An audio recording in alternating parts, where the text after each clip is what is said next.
The next question is, since the one who doesn't pray is considered kafir, does that mean that if one who doesn't do any other pillar of Islam is also a kafir? No, it doesn't, first of all. And the assumption is also wrong. The one who does not pray is not a kafir, full stop. Because I've mentioned this so many times. We have a theoretical and a practical aspect. Theoretical aspect is, the Prophet said, alayhi salatu wasalam, whoever abandons prayer is a kafir. The practical aspect is, who can I label as a kafir? I can't go to anyone who doesn't pray, a neighbor, a brother.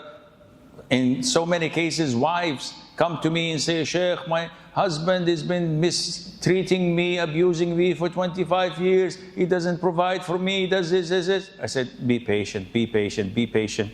And then she said, Sheikh, he doesn't pray. I said, how long he did not pray for? She said, since we got married. I said, subhanAllah, now you discovered this?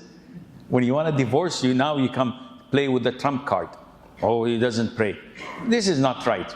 So, yes, person who doesn't pray and is convicted of not praying, meaning, I know my neighbor doesn't pray, I can't say he's a kafir.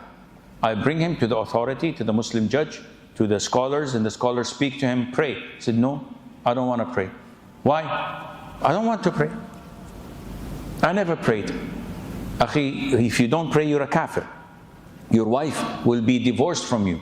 And if in a Muslim country, you might be executed, a capital punishment for your apostasy. Said, I believe in prayer, but I'm not going to pray. Akhi, you're going to be executed. So I don't care. He's a kafir, full-fledged. But someone who is not proven to be kafir. So many wackos come to me, Sheikh, my father doesn't pray. So can he be my wali? She wants to marry someone, her father doesn't want her to marry. So now she labels him as doesn't pray, so that her guardianship moves to her uncle or to someone who allows her to marry whom she wants. So I said, subhanallah, why do you want him to be kafir? She said, I want to get married. I said, okay, what happens if he dies today? And your family comes and says, here's $1 million riyal, your inheritance. Would you say, he's a kafir, but I can't inherit him? Or we would say, no, maybe he prayed, but I didn't see.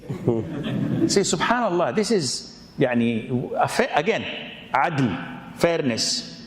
When it's to me, I'm willing to cross all lines. I want adl, I want fairness, but when I have to do it for someone else, I can cross all red lines. So coming back to the statement, someone who does not pray is a kafir when proven he's a kafir and treated as a kafir.